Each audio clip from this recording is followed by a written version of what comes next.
সূরা মারইয়াম। রহমান রহিম আল্লাহ তাআলার নামে। কাফ হা ইয়া আইন সাদ। হে নবী, এ হচ্ছে তোমার মালিকের অনুগ্রহের কথাগুলো স্মরণ করা, যা তিনি তার এক অনুগত বান্দা জাকারিয়ার উপর প্রেরণ করেছিলেন। যখন সে একান্ত নীরবে তার মালিককে ডাকছিল, সে বলেছিল, হে আমার মালিক, আমার শরীরের হাড় দুর্বল হয়ে পড়েছে এবং আমার মাথা শুভ্র জল হয়ে গেছে, তুমি আমার দোয়া কবুল করো। হে আমার মালিক, আমি তো কখনো তোমাকে ডেকে ব্যর্থ হইনি। আমার মৃত্যুর পর আমি আমার পেছনে পড়ে থাকা আমার ভাই বন্ধুদের দিনের ব্যাপারে আশঙ্কা করছি। অপরদিকে আমার স্ত্রী হচ্ছে বন্ধ্যা, সন্তান ধারণে সে সক্ষম নয়। তাই তুমি একান্ত তোমার কাছ থেকে আমাকে একজন উত্তরাধিকারী দান করো, যে আমার উত্তরাধিকারিত্ব করবে ইয়াকুবের বংশের। হে আমার মালিক, তুমি তাকে একজন সন্তোষভাজন ব্যক্তি বানাও। আল্লাহ তাআলা বললেন, হে জাকারিয়া, আমি তোমাকে একটি ছেলে হওয়ার সুখবর দিচ্ছি। তার নাম হবে ইয়াহইয়া। এর আগে এ নামে আমি কোনো মানুষের নামকরণ করিনি। সে বলল, হে আমার মালিক, আমার ছেলে হবে কিভাবে? আমার স্ত্রী তো বন্ধ্যা এবং আমি নিজেও এখন বার্ধক্যের শেষ সীমানায় এসে উপনীত হয়েছি। আল্লাহ তাআলা বললেন, হ্যাঁ, এটা এভাবেই হবে। তোমার মালিক বলছেন, এটা আমার জন্য নিতান্ত সহজ কাজ। আমি তো এর আগেও তোমাকেও সৃষ্টি করেছিলাম যখন তুমি কিছুই ছিলে না। সে বলল, হে আমার মালিক, আমাকে এজন্য কিছু একটা নিদর্শন বলে দাও। তিনি বললেন, হ্যাঁ, তোমার নিদর্শন হচ্ছে সুস্থ থেকেও তুমি ক্রমাগত 3 রাত মানুষদের সাথে কোন রকম কথাবার্তা বলবে না। অতঃপর সে কামরা থেকে বেরিয়ে তার জাতির লোকদের কাছে এলো এবং ইশারা ইঙ্গিতে তাদের বুঝিয়ে দিল, তারা যেন সকাল সন্ধ্যা আল্লাহ তাআলার পবিত্রতা ও মহিমা ঘোষণা করে। এরপর একসময় ইয়াহইয়ার জন্ম হল। সে যখন বড় হল, তখন আমি তাকে বললাম, হে ইয়াহইয়া, আমার কিতাবকে তুমি শক্ত করে ধারণ করো। আসলে আমি তাকে ছেলেবেলায় বিচার বুদ্ধি দান করেছিলাম। সে আমার একান্ত কাছ থেকেই হৃদয়ে কোমলতা ও পবিত্রতা লাভ করল। সে ছিল আসলেই একজন পরহেজগার ব্যক্তি। তদুপরি সে ছিল পিতামাতার একান্ত অনুগত, কখন অবাধ্য ও নাফরমান ছিল না। তার প্রতি শান্তি বর্ষিত হয়েছিল যেদিন তাকে জন্ম দেওয়া হয়েছে। শান্তি বর্ষিত হবে সেদিন যেদিন সে মৃত্যুবরণ করবে এবং যেদিন পুনরায় সে জীবিত হয়ে পুনরুত্থিত হবে। হে নবী, এ কিতাবে মারইয়ামের কথা তুমি তাদের স্মরণ করিয়ে দাও, বিশেষ করে সেই সময়ের কথা যখন সে তার পরিবারের লোকজনদের কাছ থেকে আলাদা হয়ে পূর্ব দিকের একটি ঘরে গিয়ে আশ্রয় নিয়েছিল। অতঃপর লোকদের কাছ থেকে নিজেকে আড়াল করার জন্য সে পর্দা করল। আমি তার কাছে আমার রূহ জিবরাইলকে পাঠালাম। সে পূর্ণ মানুষের আকৃতিতে তার সামনে গিয়ে আত্মপ্রকাশ করল। সে বলল, হে আগত ব্যক্তি, তুমি যদি আল্লাহ তাআলাকে ভয় করো, তাহলে আমি তোমার অনিষ্ট থেকে দয়াময় আল্লাহ তাআলার কাছে পানা চাই। সে বলল, আমি তোমার মালিকের পাঠানো দূত। আমি তো এজন্য এসেছি যেন তোমাকে একটি পবিত্র সন্তান দিয়ে যেতে পারি। সে বলল, এ কি বলছো তুমি? আমার ছেলে হবে কিভাবে? আমাকে তো আজ পর্যন্ত কোনো পুরুষ স্পর্শও করেনি, আর না আমি কখনো অসতী ছিলাম। সে বলল, হ্যাঁ, এভাবেই হবে। তোমার মালিক বলছেন, তা আমার জন্য খুবই সহজ কাজ এবং আমি তাকে মানুষদের জন্য কুদরতের একটি নিদর্শন ও আমার কাছ থেকে অনুগ্রহ তুল্য একটি মানুষ বানাতে চাই। মূলত এটা ছিল আমার পক্ষ থেকে এক স্থিরীকৃত ব্যাপার। অতঃপর সে তাকে গর্ভে ধারণ করল এবং তাকে সহ দূরে কোনো এক জায়গায় চলে গেল। তারপর প্রসব বেদনা তাকে আশ্রয়ের জন্য এক খেজুর গাছের নিচে নিয়ে এলো। সে বলল, হায়, এর আগে যদি আমি মরে যেতে পারতাম, তাহলে এই কষ্ট আজ আমার সইতে হতো না এবং আমি যদি মানুষদের স্মৃতি থেকে সম্পূর্ণ বিস্তৃত হয়ে যেতাম। তখন একজন ফেরেশতা তাকে তার নিচের দিক থেকে আহ্বান করে বলল, হে মারইয়াম, তুমি কোন রকম দুঃখ করো না। তোমার মালিক তোমার পিপাসা নিবারণের জন্য তোমার পাদদেশে একটি পানির ঝর্ণা বানিয়ে দিয়েছেন। তুমি এই খেজুর গাছের কাণ্ড তোমার দিকে নাড়া দাও, দেখবে তা তোমার উপর পাকা ও তাজা খেজুর ফেলছে। অতঃপর মজা করে এই গাছের খেজুর খাও এবং এই ঝর্ণার পানীয় পান করো এবং সন্তানের দিকে তাকিয়ে তোমার চোখ জুড়াও। ইতিমধ্যে যদি তুমি মানুষদের কাউকে দেখো, তাহলে বলবে, আমি আল্লাহ তাআলার নামে রোজার মান্যত করেছি, এ কারণে আমি আজ কোন মানুষের সাথে কথা বলবো না। অতঃপর সে তাকে নিজের কোলে তুলে নিজের জাতির কাছে ফিরে এলো। লোকেরা তার কোলে সন্তান দেখে বলল, হে মারিয়াম, তুমি তো সত্যি এক অদ্ভুত কাণ্ড করে বসেছ। হে হারুনের বোন, এ কি করলে তুমি? তোমার পিতা তো কোনো অসৎ ব্যক্তি ছিল না, তোমার মাতাও তো চারিত্রিক দিক থেকে কোনো খারাপ মহিলা ছিল না। সে সবাইকে তার কোলে শিশুটির দিকে ইশারা করে বলল, তোমাদের যদি কিছু জিজ্ঞেস করার থাকে তাহলে একেই জিজ্ঞেস করো। তারা বলল, আমরা তার সাথে কিভাবে কথা বলবো যে এখনো দোলনার শিশু? এ কথা শুনেই সে শিশু বলে উঠল, হ্যাঁ, আমি হচ্ছি আল্লাহ তাআলার বান্দা। তিনি আমাকে কিতাব দিয়েছেন এবং আমাকে তিনি নবী বানিয়েছেন। যেখানেই আমি থাকি না কেন তিনি আমাকে তার অনুগ্রহ ভাজন করবেন।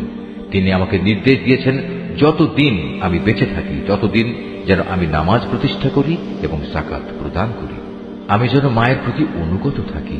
আল্লাহর শুকর, তিনি আমাকে নাফরমান করে পয়দা করেননি। আমার উপর ছিল আল্লাহ তাআলার পক্ষ থেকে বিশেষ শান্তি যেদিন আমি জন্মগ্রহণ করেছি। শান্তি থাকবে সেদিন যেদিন আমি আবার মৃত্যুবরণ করব এবং মৃত্যুর পরে যেদিন জীবিত অবস্থায় পুনরুত্থিত হব। এ হচ্ছে মারিয়াম পুত্র ঈসা এবং এ হচ্ছে তার আসল ঘটনা। জানিয়ে তারা অযথাই সন্দেহ করে। তারা বলে, সে আল্লাহ তাআলার সন্তান, কিন্তু সন্তান গ্রহণ করা আল্লাহ তাআলার কাজ নয়। তিনি এ থেকে অনেক পবিত্র। তিনি যখন কোনো কিছু করতে চান তখন শুধু বলেন হও এবং সাথে সাথেই তা হয়ে যায়। অবশ্যই আল্লাহ তাআলা আমার মালিক এবং তোমাদেরও মালিক, অতএব তোমরা সবাই তাঁরই গোলামি করো, আর এটাই হচ্ছে সহজ ও সরল পথ। এরপর তাদের দলগুলো নিজেদের মাঝে মারিয়াম পুত্রকে নিয়ে নানা মতানৈক্য সৃষ্টি করল। অতঃপর যারা আল্লাহ তাআলার ঘোষণা অস্বীকার করল তাদের জন্য রয়েছে এক কঠিন কিয়ামতের দিনের দুর্ভোগ। যেদিন এরা আমার সামনে এসে হাজির হবে সেদিন তারা ভালো করেই শুনবে এবং ভালো করেই দেখতে পাবে। কিন্তু আজ এই জালেমরা না শোনা ও না দেখার ভান করে সুস্পষ্ট গুমরাহিতে নিমজ্জিত হয়ে আছে। হে নবী, সেই আক্ষেপের দিনটি সম্পর্কে তুমি এদের সাবধান করে দাও, যেদিন জান্নাত জাহান্নামের ব্যাপারে চূড়ান্ত সিদ্ধান্ত হয়ে যাবে। এখন তো এরা এ ব্যাপারে গাফিলতে ডুবে রয়েছে, তাই ওরা আল্লাহর উপর ঈমান আনছে না। নিশ্চয়ই পৃথিবীর মালিক হব আমি এবং তার উপর যা কিছু রয়েছে সে সবেরও, আর তাদের সবাইকে আমার কাছেই ফিরে আসতে হবে। হে নবী, কেতাবে তুমি ইব্রাহিমের ঘটনাকে স্মরণ করো। অবশ্যই সে ছিল এক সত্যবাদী নবী। বিশেষ করে সে সময়ের কথা যখন সে তার পিতাকে বলল, হে আমার পিতা, তুমি কেন এমন একটা জিনিসের পুজো করো যা দেখতে পায় না, কিছু শুনতে পায় না, যা তোমার কোনো কাজেও আসবে না? হে আমার পিতা, আমার কাছে আল্লাহ তাআলার সৃষ্টি রহস্য সম্পর্কে যে জ্ঞান এসেছে তা তোমার কাছে আসেনি। অতএব তুমি আমার কথা শোনো, আমি তোমাকে সঠিক পথ দেখাবো। হে আমার পিতা, সে জ্ঞানের মৌলিক কথা হচ্ছে তুমি শয়তানের গোলামি করো না, কেননা শয়তান হচ্ছে পরম দয়ালু আল্লাহ তাআলার নাফরমান। হে আমার পিতা, আমার ভয় হচ্ছে নাফরমান শয়তানের গোলামি করলে পরম দয়ালু আল্লাহ তাআলার কোনো আযাব এসে তোমাকে স্পর্শ করবে, আর এর ফলে জাহান্নামে তুমি শয়তানেরই সাথী হয়ে যাবে। সে বলল, হে ইব্রাহিম, তুমি কি আসলেই আমার দেবদেবীগুলো থেকে বিমুখ হয়ে যাচ্ছ? তবে শোনো, এখনো যদি তুমি এসব থেকে ফিরে না আসো তাহলে অবশ্যই আমি তোমাকে পাথর মেরে হত্যা করব, আর যদি বেঁচে থাকতে চাও তাহলে তুমি চিরতরে আমার কাছ থেকে আলাদা হয়ে যাও। সে বলল, আচ্ছা, তোমার প্রতি আমার সালাম, আমি তোমার কাছ থেকে আলাদা হয়ে যাচ্ছি, কিন্তু এ সত্ত্বেও আমি আমার মালিকের কাছে তোমার জন্য মাগফিরাত কামনা করতে থাকব। অবশ্যই আল্লাহ তাআলা আমার প্রতি অতিশয় মেহেরবান। আমি তোমাদের কাছ থেকে আলাদা হয়ে যাচ্ছি এবং আল্লাহ তাআলাকে বাদ দিয়ে তোমরা যাদের ডাকো তাদের সবার কাছ থেকেও আলাদা হয়ে যাচ্ছি। আমি তো আমার মালিককেই ডাকতে থাকব। আশা করি আমার মালিককে ডেকে আমি কখনো ব্যর্থকাম হব না। অতঃপর যখন সে সত্যিই তাদের কাছ থেকে পৃথক হয়ে গেল এবং পৃথক হয়ে গেল তাদের থেকে যাদের ওরা আল্লাহ তাআলার বদলে ডাকত, তখন আমি তাকে ইসহাক ও ইসহাক পুত্র ইয়াকুব দান করলাম। এদের সবাইকেই আমি নবী বানিয়েছি। আমি তাদের উপর আমার আরো বহু অনুগ্রহ দান করেছি এবং মানুষদের মাঝে আমি তাদের সুউচ্চ সম্মানও দান করেছি। হে নবী, তুমি এ কিতাবে মুসার ঘটনা স্মরণ করো। অবশ্যই সে ছিল একনিষ্ঠ বান্দা, সে ছিল রসুল, নবী। আমার কথা শোনার জন্য আমি তাকে তুর পাহাড়ের ডান দিক থেকে ডাক দিলাম এবং তাকে আমি গোপন তথ্য সমৃদ্ধ কথা বলার জন্য আমার নিকটবর্তী করলাম। আমি আমার নিজ অনুগ্রহে তার ভাই হারুনকে নবী বানিয়ে তাকে তার সাহায্যকারী হিসেবে দান করলাম। হে নবী, এ কেতাবে তুমি ইসমাইলের কথাও স্মরণ করো। নিশ্চয়ই সে ছিল যথার্থ প্রতিশ্রুতি পালনকারী, আর সে ছিল রসুল, নবী। সে তার আপনজনদের নামাজ প্রতিষ্ঠা করা ও যাকাত আদায় করার আদেশ দিত। উপরন্তু সে ছিল তার মালিকের একান্ত পছন্দনীয় ব্যক্তি। হে নবী, তুমি এই কিতাবে ইদ্রিসের কথাও স্মরণ করো। সেও ছিল একজন সত্যবাদী নবী। আমি তাকে উচ্চ মর্যাদায় সমাসীন করেছিলাম। এই আয়াতটি যিনি তেলাওয়াত করবেন এবং যিনি এই আয়াতটির তেলাওয়াত শুনবেন, তাদের সবাইকে এখানে একটি সাজদা আদায় করতে হবে। এটা ওয়াজিব। এরা হচ্ছে সেসব নবী যাদের উপর আল্লাহ তাআলা অনুগ্রহ করেছেন। এরা সবাই ছিল আদমের বংশোদ্ভূত, যাদের তিনি মহাপ্লাবনের সময় নূহের সাথে নৌকায় আরোহণ করিয়েছেন। এরা তাদেরই বংশের লোক। এদের কিছু লোক ইব্রাহিম ও ইসরায়েলের বংশোদ্ভূত। উপরন্তু যাদের তিনি হেদায়েতের আলো দান করেছিলেন এবং যাদের তিনি মনোনীত করেছিলেন, এরা হচ্ছে তাদেরই অন্তর্ভুক্ত। এদের অবস্থা ছিল এই, যখনই এদের সামনে পরম করুণাময় আল্লাহ তাআলার আয়াতসমূহ তেলাওয়াত করা হতো, তখন এরা আল্লাহ তাআলাকে সাজদা করার জন্য ক্রন্দনরত অবস্থায় জমিনে লুটিয়ে পড়ত। তাদের পর তাদের অপদার্থ বংশধররা এল। তারা নামাজ বরবাদ করে দিল এবং নানা পাশবিক লালসার অনুসরণ করল। অতএব অচিরেই তারা তাদের এ গুমরাহির পরিণাম ফলের সাক্ষাৎ পাবে। কিন্তু যারা তওবা করেছে, ঈমান এনেছে এবং নেক কাজ করেছে, তাদের কথা আলাদা। তারা তো জান্নাতে প্রবেশ করবে। সেদিন তাদের উপর কোন রকম জুলুম করা হবে না। স্থায়ী জান্নাত এমন এক অদৃশ্য বস্তু, যার ওয়াদা আল্লাহ তাআলা তার বান্দাদের কাছে দিয়ে রেখেছেন। অবশ্যই তার ওয়াদা পূরণ হয়েই থাকবে। সেখানে তারা কোনো অর্থহীন কথা শুনতে পাবে না। চারিদিকে থাকবে শুধু শান্তি আর শান্তি। সেখানে সকাল সন্ধ্যা তাদের জন্য নিত্য নতুন রিজকের ব্যবস্থা থাকবে। এ হচ্ছে জান্নাত। আমার বান্দাদের মাঝে যারা পরেজগার, আমি শুধু তাদেরই এর অধিকারী বানাবো। ফেরেশতারা বলল, হে নবী, আমরা কখনো তোমার মালিকের আদেশ ছাড়া জমিনে অবতরণ করি না। আমাদের সামনে পেছনে যা কিছু আছে এর মধ্যবর্তী স্থানে, তা সবই তো তাঁর জন্যে। মূলত তোমার মালিক কখনো কাউকে ভুলে থাকেন না। তিনি আসমান সমূহ ও জমিনের মালিক, এবং তিনি মালিক এদের উভয়ের মাঝে যা কিছু আছে তারও। অতএব তোমরা একমাত্র তাঁরই গোলামি করো, তার গোলামির উপরই কায়েম থাকো। তুমি তার সমগুণ সম্পন্ন এমন কোন নাম কি জানো যে তুমি তার গোলামি করবে? কিছু সংখ্যক মূর্খ মানুষ বলে, একবার আমার মৃত্যু হলে আমি কি জীবিত অবস্থায় মাটির ভেতর থেকে পুনরুত্থিত হব? এ নির্বোধ মানুষটি কি একবারও চিন্তা করে না, এর আগে তো আমি তাকে সৃষ্টি করেছি, অথচ সে তখন কিছুই ছিল না?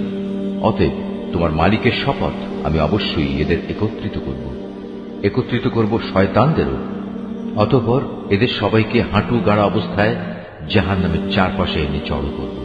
তারপর আমি অবশ্যই এদের প্রত্যেক দলের মধ্যে থেকে দয়াময় আল্লাহ তাআলার প্রতি যারা সবচেয়ে বেশি বিদ্রোহী ছিল, তাদের খুঁজে খুঁজে বের করে আনব।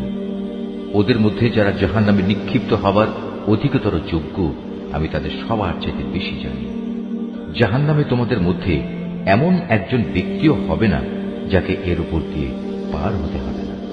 এটা হচ্ছে তোমার মালিকের অমোঘ সিদ্ধান্ত। এ পার হওয়ার সময় আমি শুধু ওসব মানুষদেরই মুক্তি দেব যারা দুনিয়ার জীবনে আল্লাহ তাআলাকে ভয় করেছে। অবশিষ্ট জালেমদের আমি নতজানু অবস্থায় সেখানে রেখে দেব। তাদের সামনে যখন আমার সুস্পষ্ট আয়াতসমূহ তেলাওয়াত করা হয়েছে, তখন তারা ঈমানের বদলে কুফরি করেছে। তারা ঈমানদারদের লক্ষ্য করে বলে, বলতো আমাদের উভয় দলের মাঝে কোন দলটি মর্যাদা শ্রেষ্ঠতর ও কোন দলের মাহফিল বেশি শানদার? অথচ ওদের পূর্বে কত শানদার মাহফিলের অধিকারী মানব গোষ্ঠীকে আমি নির্মূল করে দিয়েছি, যারা আজকের এই কাফেরদের চাইতে সহায় সম্পদ ও প্রাচুর্যের বাহাদুরিতে ছিল অনেক শ্রেষ্ঠ।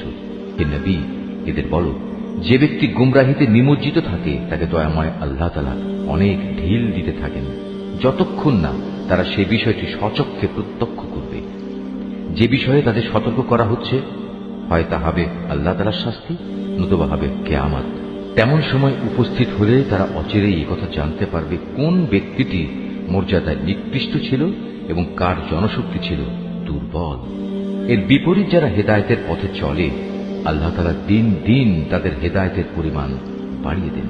হে নবী, তোমার মালিকের কাছে তো স্থায়ী জিনিস হিসেবে মানুষের নেক আমলই হচ্ছে সর্বোৎকৃষ্ট পুরস্কার পাবার দিক থেকে যেমনটা ভালো, প্রতিদান হিসেবেও তা তেমনি উত্তম। তুমি সে ব্যক্তির অবস্থা লক্ষ্য করেছো কি, যে আমার আয়াতসমূহকে প্রত্যাখ্যান করে এবং ঔদ্ধত্যের সাথে বলে বেড়ায়, কিয়ামতের দিন আমাকে অবশ্যই আমার মাল ও সন্তান ফেরত দেয়া হবে। সে কি অদৃশ্য জগতের কোন খবর পেয়েছে? না দয়াময় আল্লাহ তাআলার কাছ থেকে এ ব্যাপারে সে কোনো প্রতিশ্রুতি আদায় করে নিয়েছে? না, এর কোনটাই নয়। যা কিছু সে বলে আমি তার প্রতিটি কথাই লিখে রাখব, এবং সে হিসেবেই কিয়ামতের দিন আমি তার শাস্তি বাড়াতে থাকব। সে যা কিছু আজ বলছে আমিই হব তার অধিকারী, আর সে একান্ত একা ও নিঃসঙ্গ অবস্থায় আমার কাছে ফিরে আসবে। এরা আল্লাহ তাআলাকে বাদ দিয়ে অন্যদের মাবুদ বানায়, যেন এরা তাদের জন্য সাহায্যকারী হতে পারে। কিন্তু না, কিয়ামতের দিন বরং এরা তাদের ইবাদতের কথা সম্পূর্ণত অস্বীকার করবে। এরা তখন তাদের বিপক্ষ হয়ে যাবে। হে নবী, তুমি কি এই বিষয়টির প্রতি লক্ষ্য করনি আমি কিভাবে কাফেরদের উপর শয়তানদের ছেড়ে দিয়ে রেখেছি? তারা আল্লাহ তাআলার বিরুদ্ধে তাদের ক্রমাগত উৎসাহ দান করছে। অতএব তুমি এদের আযাবের ব্যাপারে কোন রকম তাড়াহুড়ো করো না। আমি তো এদের চূড়ান্ত ধ্বংসের দিনটি গণনা করে যাচ্ছি। সেদিন আমি পরেজগার বান্দাদের সম্মানিত মেহমান হিসেবে দয়াময় আল্লাহ তাআলার কাছে একত্রিত করব, আর নাফরমানদের জাহান্নামের দিকে তৃষ্ণার্ত উটের ন্যায় তাড়িয়ে নিয়ে যাব। সেদিন কোন মানুষই আল্লাহ তাআলার দরবারে সুপারিশ পেশ করার ক্ষমতা রাখবে না। হ্যাঁ, যদি কেউ আল্লাহ তাআলার কাছ থেকে তেমন কোন প্রতিশ্রুতি নিয়ে রাখে তবে তা ভিন্ন কথা। এই মূর্খ লোকেরা বলে, করুণাময় আল্লাহ তাআলা সন্তান গ্রহণ করেছেন। তুমি এদের বলো, এটি অত্যন্ত কঠিন একটি কথা তোমরা যা আল্লাহ তাআলা সম্পর্কে নিয়ে এসেছ। এত কঠিন কথার কারণে হয়তো আসমান ফেটে পড়ার উপক্রম হবে, জমিন বিদীর্ণ হয়ে যাবে, পাহাড় সমূহ চূর্ণ বিচূর্ণ হয়ে যাবে। এর কারণ এরা দয়াময় আল্লাহ তাআলার জন্য সন্তান হওয়ার কথা বলেছে, অথচ সন্তান গ্রহণ করা আল্লাহ তাআলার জন্য কোনো অবস্থায় শোভনীয় নয়। কেননা আসমান সমূহ ও জমিনে যা কিছু আছে তাদের মাঝে কিছুই এমন নেই যা কিয়ামতের দিন দয়াময় আল্লাহ তাআলার সম্মুখে তার অনুগত বান্দা হিসেবে উপস্থিত হবে না। তিনি তার সৃষ্টি সব কিছুকে কড়ায় গণ্ডায় গুণে তার পূর্ণাঙ্গ হিসাব রেখে দিয়েছেন। কিয়ামতের দিন এদের সবাই নিঃসঙ্গ অবস্থায় তাঁর সামনে আসবে। যারা আল্লাহ তাআলার উপর ঈমান আনে এবং নেক কাজ করে, আল্লাহ তাআলা অচিরেই তাদের জন্য ভালোবাসা সৃষ্টি করে দেবেন। আমি তো এই কোরআনকে তোমার ভাষায় সহজ করে নাজিল করেছি, যাতে করে তুমি এর দ্বারা যারা আল্লাহ তাআলাকে ভয় করে তাদের জান্নাতের সুসংবাদ দিতে পারো, এবং দ্বীনের ব্যাপারে যে জাতি খামাখা ঝগড়া করে তুমি তাদেরও এ দিয়ে সাবধান করে দিতে পারো। তাদের আগেও আমি বহু মানব গোষ্ঠীকে ধ্বংস করে দিয়েছি। এদের কোন রকম অস্তিত্ব কি তুমি এখন অনুভব করো, না শুনতে পাও এদের কোনো ক্ষীণতম শব্দ?